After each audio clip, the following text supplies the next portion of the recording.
trail of the truth for over 40 years. If anything, he's probably the expert. He has spawned most of the researchers you know, such as Zecharia Sitchin and David Icke and so on. He brought them to the public. Jordan has not been credited in half the way that he should be. And I want to do that right here.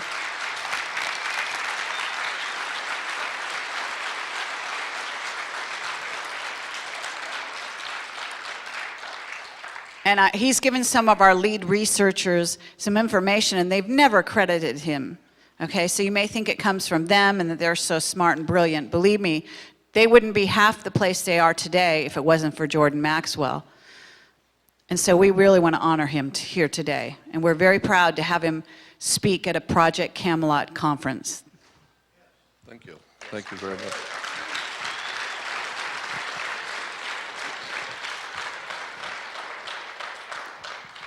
I think the one thing I'd like for you to take away from anything that I say today is this one point, that nothing in this world works the way you think it does. Nothing. The police aren't who you think they are. The sheriff is not who you think he is. Banks do not do what you think they do. Governments don't operate anywhere near the way you think they do. And that's why today, when you look at what's going on in the world today, none of it makes any sense. It's all crazy. It makes no sense at all. Seems very destructive. But actually, in point of fact, you don't know how the system works. It's working perfectly fine. The rich get richer and the poor get poorer. And the people, the masses, are entertained with television and alcohol and drugs, and the wealthy continue to get wealthy, and so it's working perfectly fine once you understand how the world really works, and nothing works the way you think it does. My whole life I have been interested in theology and religion, and that's my real love, and I've spent all of my awakened hours of research throughout the country and throughout the world studying theology and religion, but not to learn from it, but to learn about it. And it's a fascinating story once you see how our religions came into being, and you begin to see things that you've never seen before, and begin to have questions that never occurred to you before. And so that's been my major love. But I also, in the early 80s, very early 80s, came into contact with some people who were experts on government banking. And I was in their company for many years. And I learned how governments work, and it was absolutely astounding to me to see the real truth. It's taken me 48 years to get here tonight, but I'm going to give you a secret that I've learned. I'm going to give this to you for free. This is a secret, and it's a very powerful secret. People will always, financially and in every other way, people will always support what they want to hear. They will not support what they don't want to hear. If you like country music, you're not going to pay $30 for a rap concert. If you like a particular movie star, you're not going to go see somebody else. People will always, if you like a particular kind of food, you're not going to the opposite restaurant. So people will always support what they want to hear. And the one thing around the world that the ancient peoples and anyone who has traveled and dealt with the public, you will find the one thing that people, generally speaking, do not want to hear is the truth. Nobody is happy when they have to be faced with the truth. And so there are some brave people, like maybe you here today, who are at least open to hear something that may conflict with what you believe or what you know, but at least you're truth seekers. That's what I have always been, as a truth seeker. I always say I'm not the world's foremost authority on anything, because I'm at least smart enough to know how much I don't know. But when you begin to break down how government works, banks work, you begin to see a whole world that you've never known. The word I use is occult. Occult simply means hidden.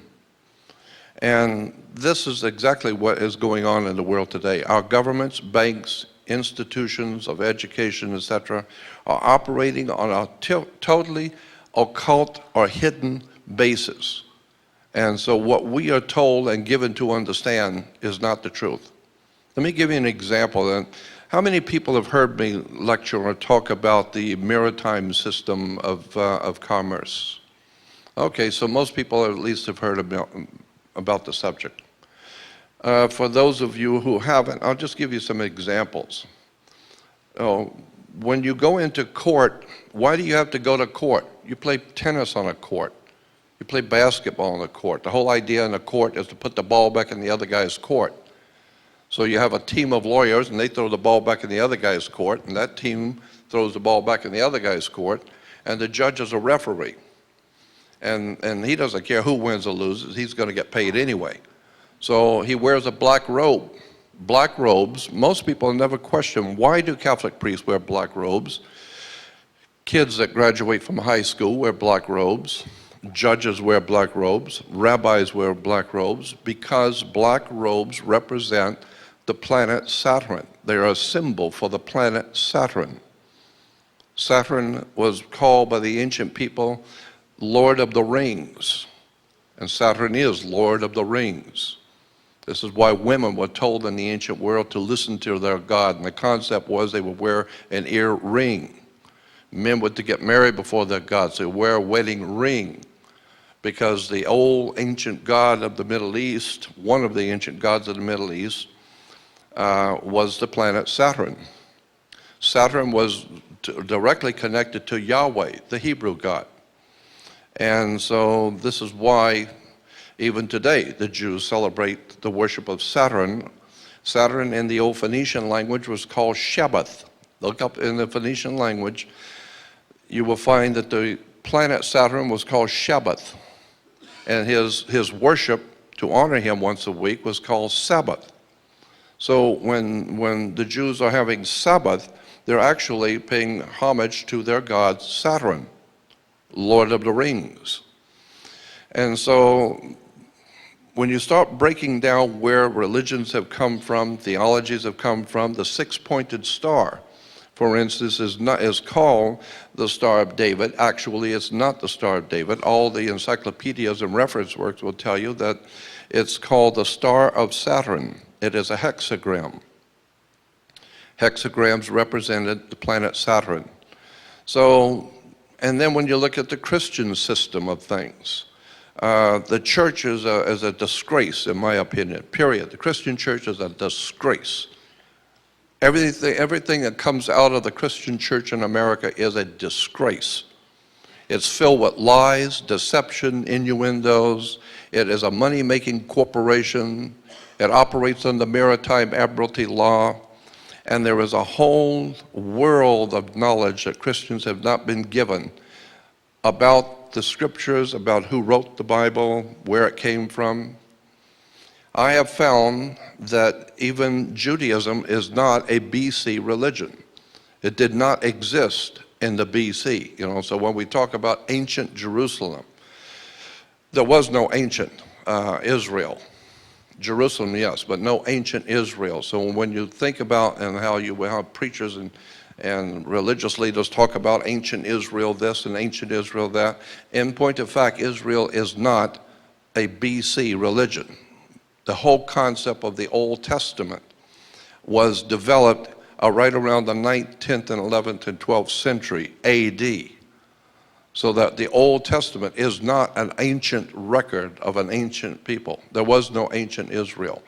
Two of the greatest scholars, archaeologists in Israel, have written a book called Unearthing the Bible. And these two men, these two archaeologists, are the best and the brightest of the archaeologists in Israel. And in their book, basically, that's what they said. There was no Moses, there was no King Solomon, there was no King David. The entire thing was written probably in the 8th, 9th, and 10th century AD in Europe, developed and ultimately taken. All of that was taken by the Jesuits in the Catholic Church and rewoven into a story and given to us today as an ancient Israel. There was no ancient Israel, never existed. There was no Moses, there was no King Solomon. Solomon was Sol, Om, On. Sol is Latin for the sun, Om is the Hindu word for the creative force, and On is the name of the sun in Egypt. The Greeks call it Heliopolis, but the Egyptians call the city of the sun On. Go look in a dictionary, look up the word On. It will tell you it's the city of the sun in Egypt. This is why you flip a light switch on, because it was a city of light. So you take Sol, Om, On, the three names of the sun in the ancient esoteric languages, it becomes Sol, Om, On, or Solomon. Even in the ancient Bibles, the old Bibles from the 12th, 13th, and 14th century, in the Bible, it didn't say King David. It kept talking about King Druid. And incidentally, the system of government and laws that we live under today in America and in the Western world is a Druidic system. America is a Druidic country. Canada is Druidic. Like I said, Western civilization is a Druidic establishment. The Druids were a very powerful priesthood in Europe, even before the Roman Empire existed. And they were the attorneys, the lawyers, the religious leaders, the politicians. It was called the Druidic system. And one of the most important symbols in the Druidic system was a magic wand, like Merlin the magician with his magic wand. And orchestra leaders and conductors use a magic wand. That's a Druid symbol. And the Druid symbol of the magic wand was made out of the wood of a holly tree. It's made out of Hollywood. And the entire establishment in Hollywood is a Druidic system. So if you don't understand Druidic symbols, you'll never know what's going on in Hollywood and where they're being financed, who's financing them, and how this stuff really works in relation to government. There's an enormous amount of material out on the web showing pictures from motion pictures from 5, 6, 7 years before 2000, before 9/11, in which 9/11 is in motion pictures. And the original film of Matrix, in the original Matrix movie, the star is giving some kind of an affidavit to sign, which is his identification or something. And the camera zooms in on it for just a moment when he's signing it. But if you stop the film, stop it and back it up and zoom in, you will see the document is about something that is going to happen. It says September 11, 2001. And this was way before September 11, before 9/11. Chris Carter, classic example when I'm talking about Hollywood. Chris Carter, the creator of X-Files. When X-Files ended, Chris Carter, the producer, started a whole new television series called The Lone Gunman. And the very first movie was a lead-off movie for the new television series. And in that movie, that came out right around February or March of 2001. February or March of 2001, Chris Carter's new television show called Lone Gunman was started on Fox television. And in the very first episode, it's talking about how factions within the US government were going to fly 757s into the World Trade Center and lock them down purposely. And in the movie, you're seeing the planes going into the World Trade Center. That was back in, 8 months before it even happened. Chris Carter is telling you something in the movie. And in the movie, they asked, well, why are these people in the government doing it? And one of the guys in government said, because we need to control the Middle East, we need to control the oil flow, We need to have a dominant place in the Middle East so that we can promote wars, which is good for business.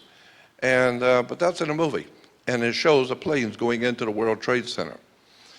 General Electric, about 3 or 4 years before 9/11, General Electric came out with a refrigerator in Italy.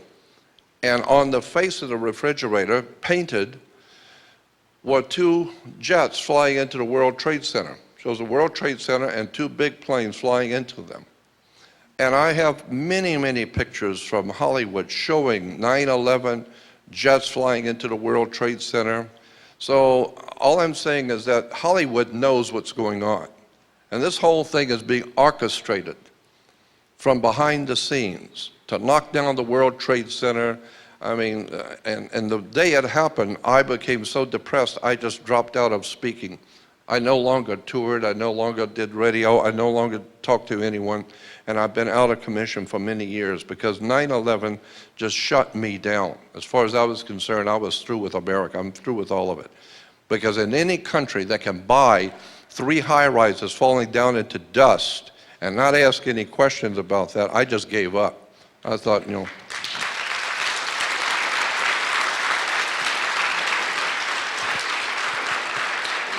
yeah. So, because I'm well aware of how governments work, religions work, and banks, and, well, let me give you an example. There are only 2 things on the earth, land and water. People live on land. So the law of the land is the law of people who live on land. That's why it's called the law of the land. But the law of the land is different in every country because it's the law of the people who live on the land. But you can do things in Russia you can't do in America. You can do things in South Africa, but you can't do in China. So the law of the land is different in every country. But the law of water is the law of money, the cash flow, the liquid asset. and I'll give you an example of how this works, because when a ship pulls into harbor, it's coming in on water, and it's going to bring products. And so all ships, by law, must be female. This is why you will always hear captains saying that she is a good ship. She is seaworthy, she, because all ships are female. And the reason why is because she produces the product. And when a ship pulls into harbor, it parks at the dock, and each piece coming off the ship has to have a certificate of manifest. And the ship where it sits is in its berth. So when you were born, you came out of your mother's water. So you have to have a birth certificate, and it's signed by the dock. And if you drop the car or the television, it's a stillborn, so you have to have a death certificate. So your body, as a matter of fact, your body is a security on the New York Stock Exchange. If you take your Social Security card, and I'm not going to talk much more about this because there are other things I want to talk about, but this I think is interesting. If you take your Social Security card, and on the back of a Social Security card, you will see a series of numbers. And those numbers on mine are in red. And those numbers on the back of the Social Security card represent your physical body on the stock exchange in New York. And if you take a bill, any kind of an American bill, whatever it is, 10, 20, 100, 1, whatever it is, you will see a series of numbers here, code numbers on the bill. You match the numbers on the bill with the back of the Social Security card. It's because there's about $6.5 million or more circulating around the world with your Social Security number on the bill, because your body is a security on the New York Stock Exchange. They are buying and selling your personal body on the stock exchange in New York. And most people don't understand any of this and have no idea what I'm talking about, but it's the way banks work.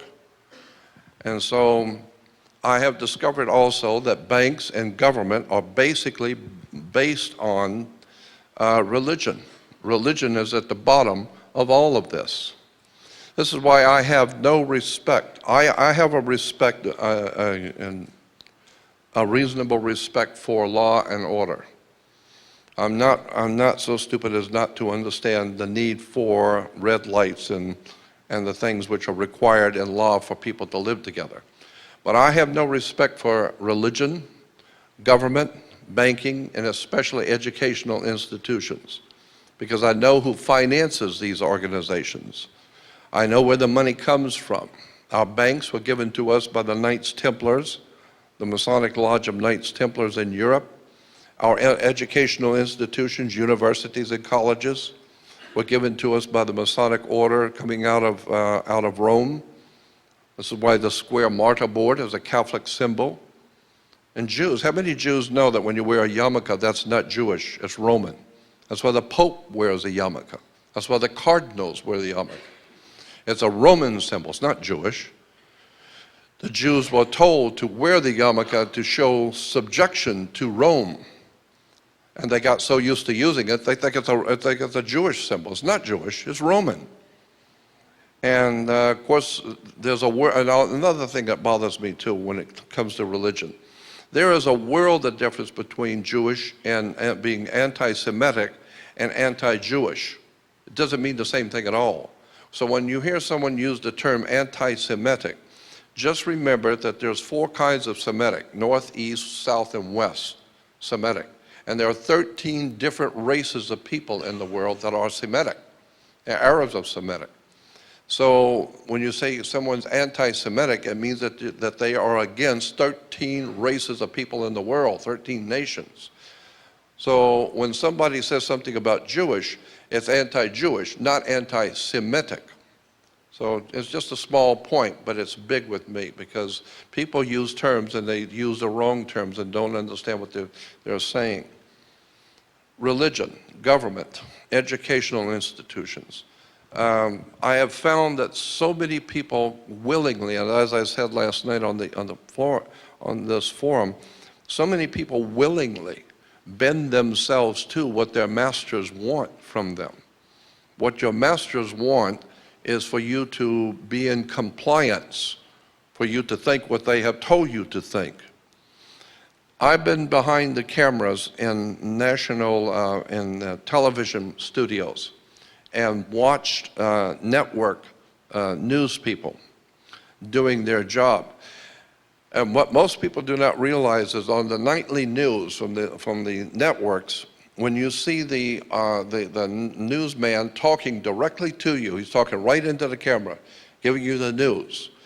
In point of fact, that's not what's happening. There is a big box, a large box with a television screen on the bottom, and there's a glass, a clear glass on an angle.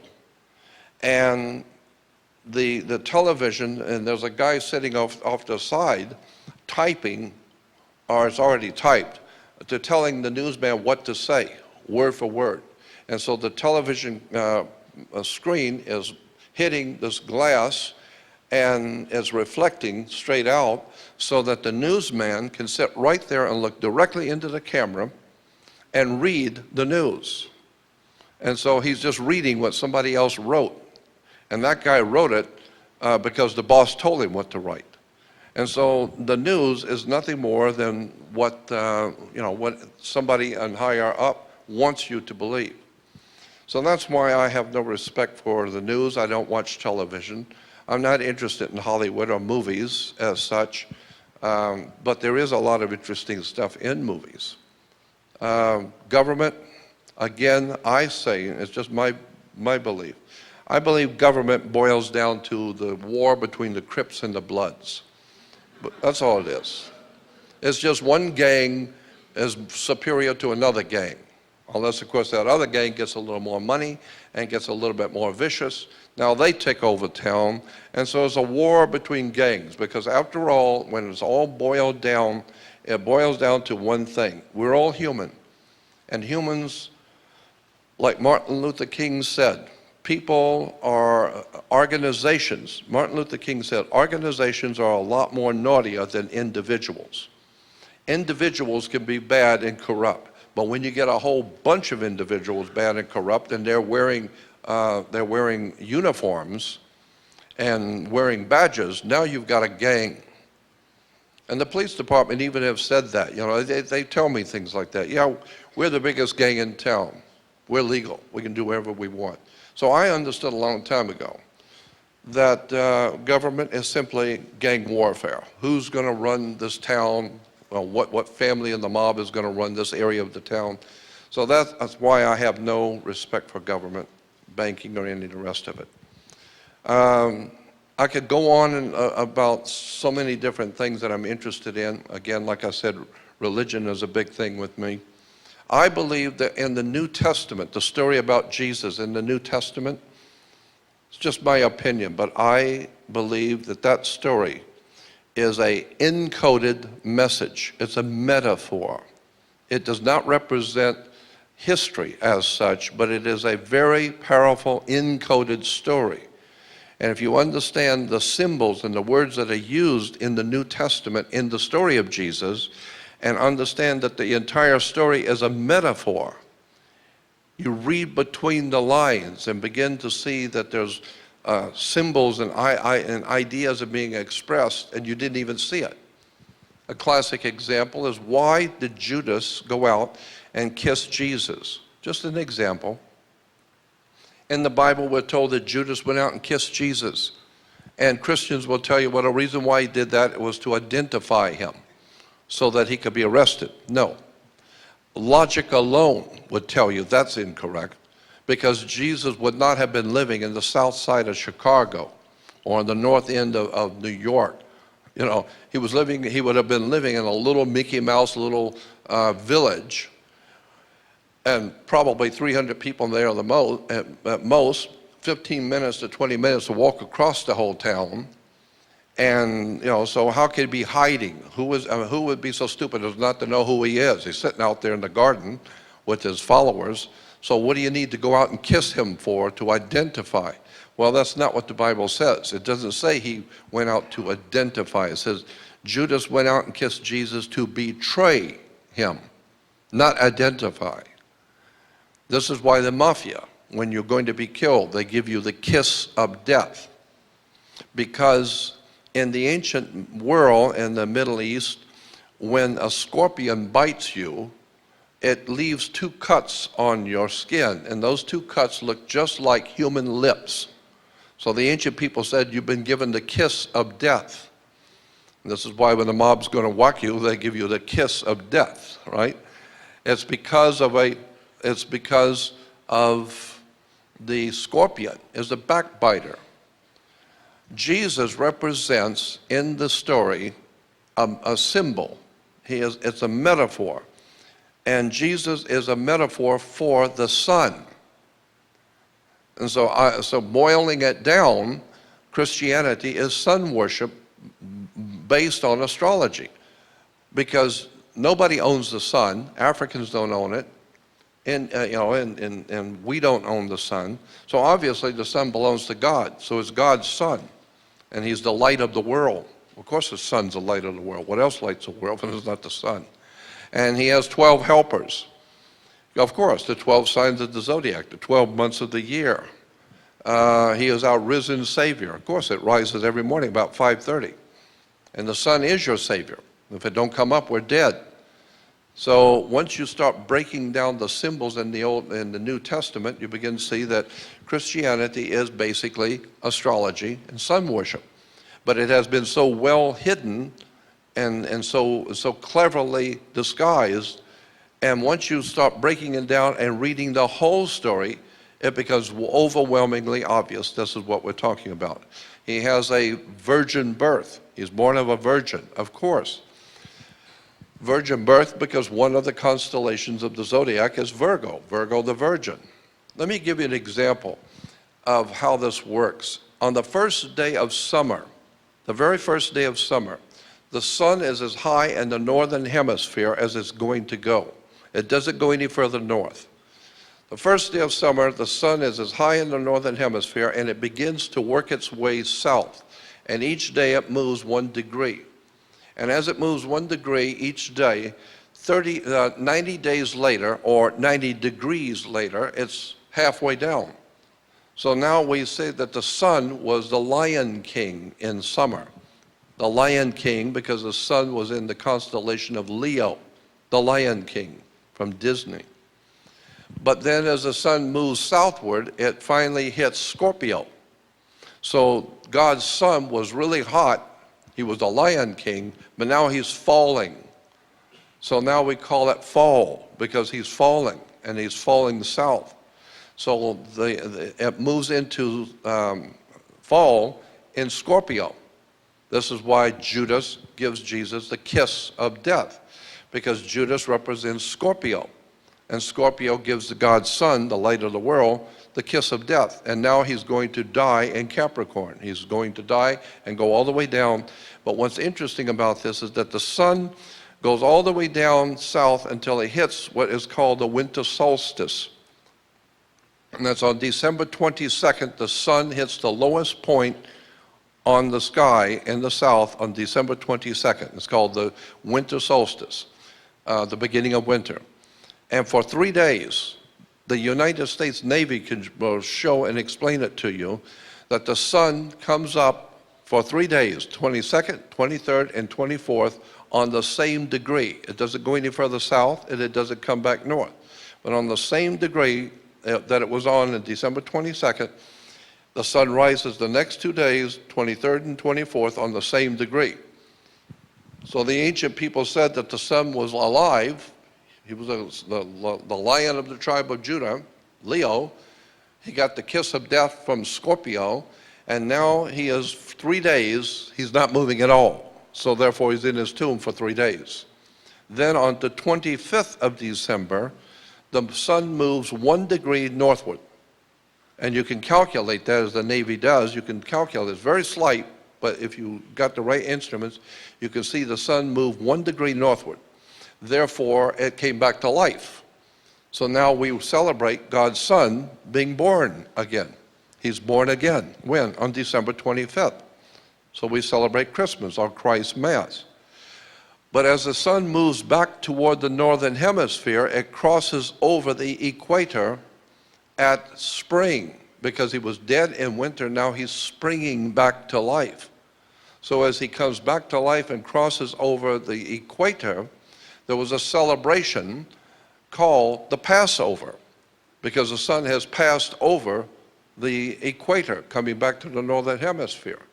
And so today we even say when someone dies, we say grandmother passed last night, grandfather passed away, or they passed on.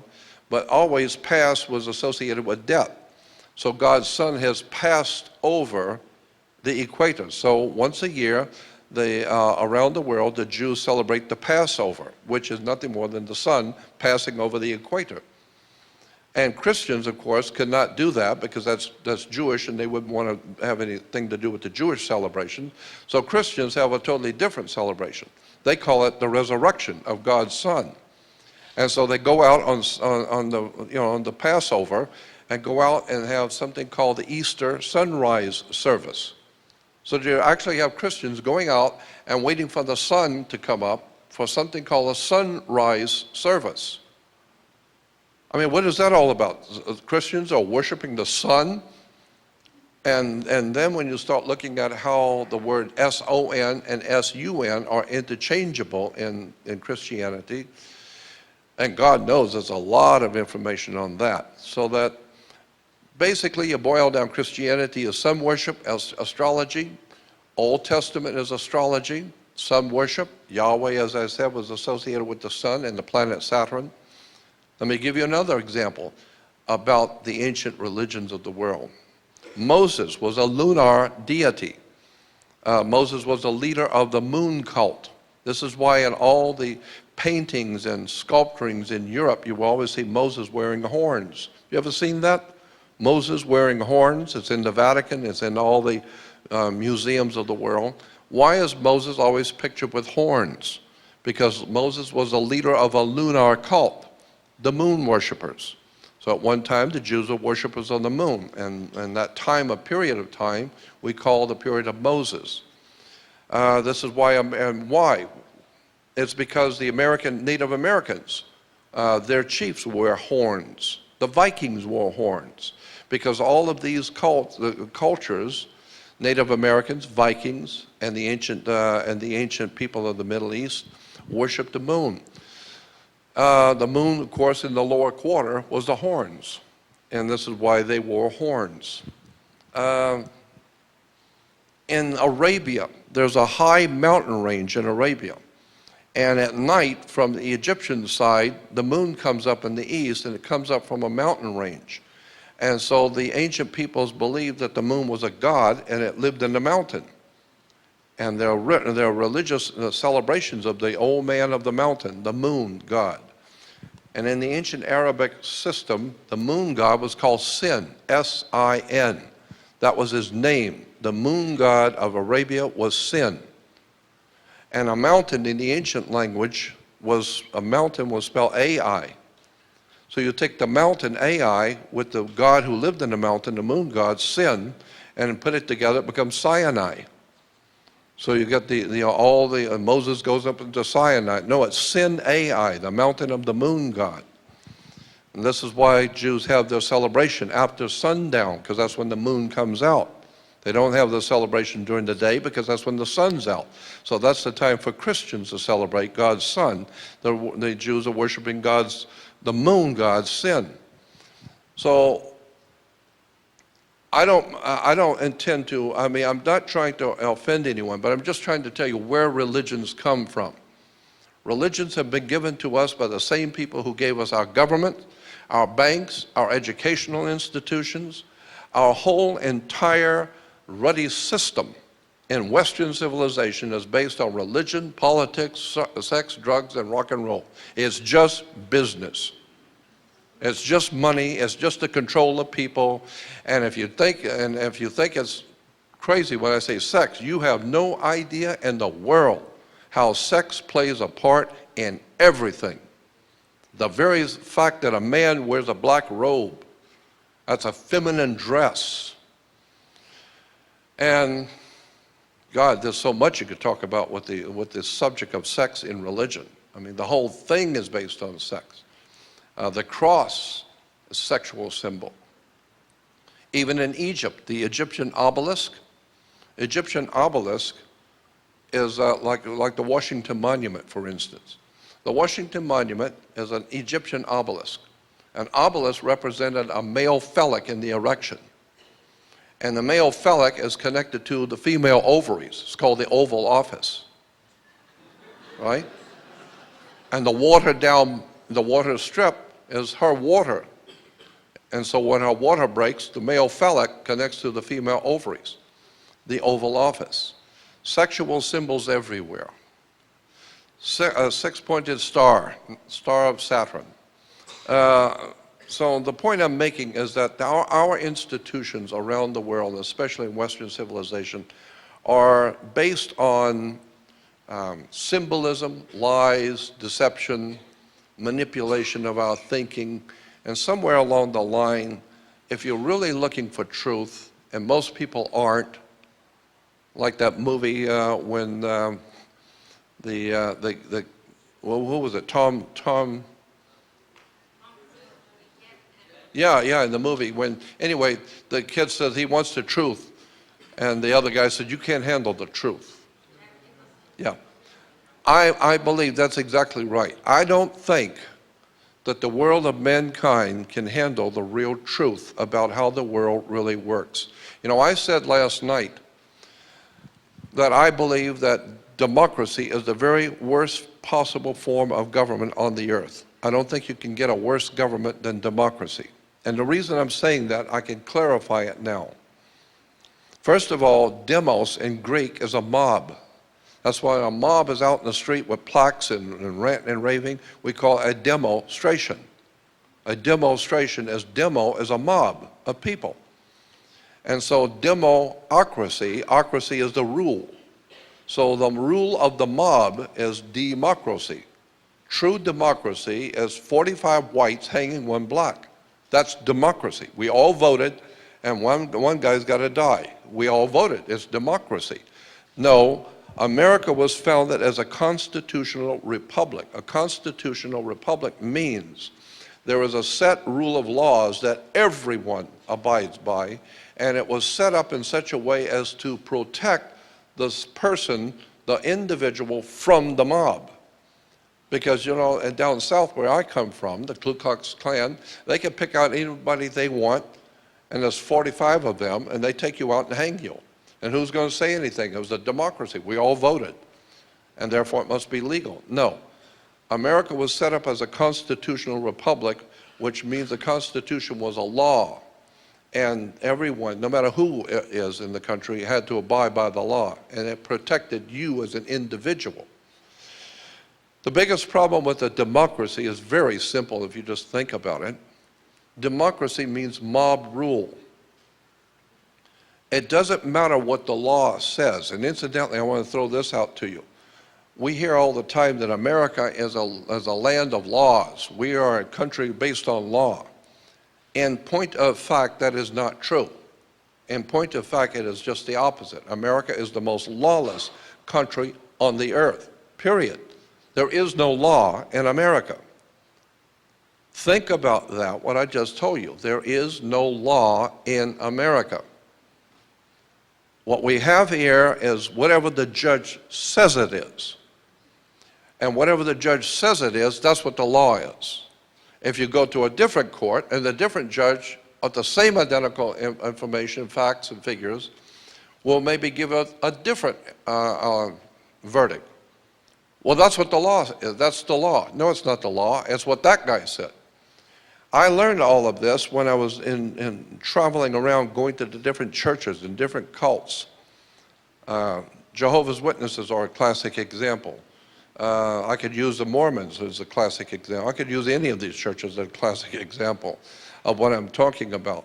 There is no set law in any religious organization, in the church or any cult or any group or any political group. It's whatever the boss in that particular group says it is, that's what the law is. And so even in Jehovah's Witnesses, they will have the elder in that church will tell you, well, here's what the Bible says and here's what the law is.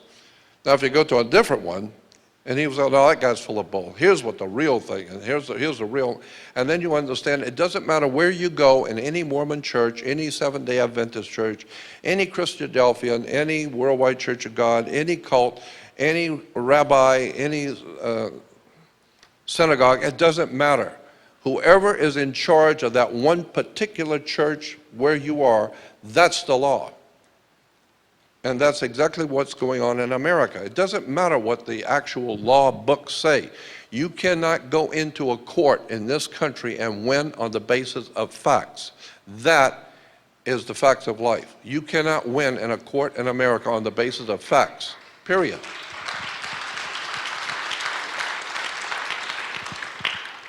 The judge don't give a damn about the facts. He's the boss, and in this court, he calls the shots. Well, yeah, but the other judge said, I don't care what the other judge said. This is my court, and I call the shots. So I will decide. If I kind of like you, maybe I'll give you a break. If I don't like you, maybe I'll add 10 years. Now, what are you going to do about it? You say, well, yeah, but the law says, no, don't bring that up. This is my court. I call the shots. Therefore, there is no law. America is a land of lawlessness. In the Bible, in the book of Revelation, it talks about the rise of the man of lawlessness. And I've often wondered about that. It's very interesting. A lot of interesting, important stuff written in the Bible if you know what you're looking at. But it talks about in the book of Revelation the rise of something called the man of lawlessness. And I used to wonder why, what in the world was that all about? Because America's got so many laws. We got thousands of law books. That's all we are, is got law books. So how could there be a man of lawlessness that would rise in the world? Well, now I understand. America is the home of the man of lawlessness. George Bush couldn't care less what the Constitution says, the Bill of Rights. It just don't matter. He's the boss, and whatever he says do, that's what you're doing. You say, well, yeah, but the law says they don't care. And if you bring that up again, you're going to jail. Why? Because he represents the Vatican. The Bush regime was front for the Vatican. The most important enemy this country has today, People will never understand it, but the biggest enemy that this nation today has is the Vatican. The Vatican is behind the crap that's going on all over.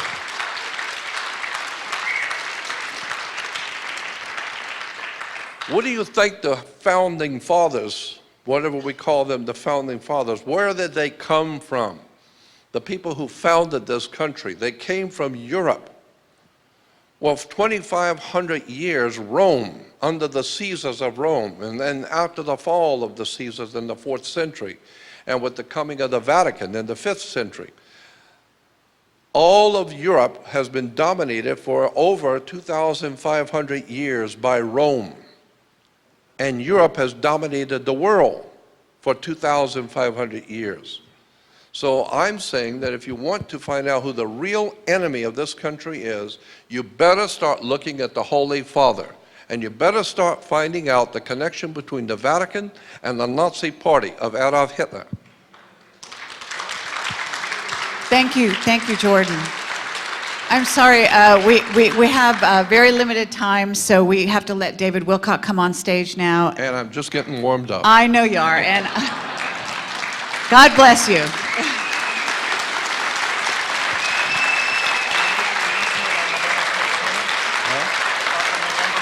That's right. Yes, stand up for this man. Okay.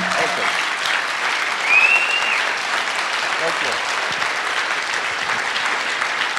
I thought I was born with it. Thank you, Jordan. We'd love to do a Camelot interview with you, Jordan. I'm saying that here in public on stage. Anytime. I want to add one more comment quickly. When you hear people talking about Jewish conspiracy, Jewish this and Jewish that, it's Vatican, not Jewish. Thank you very much. Thank you so much.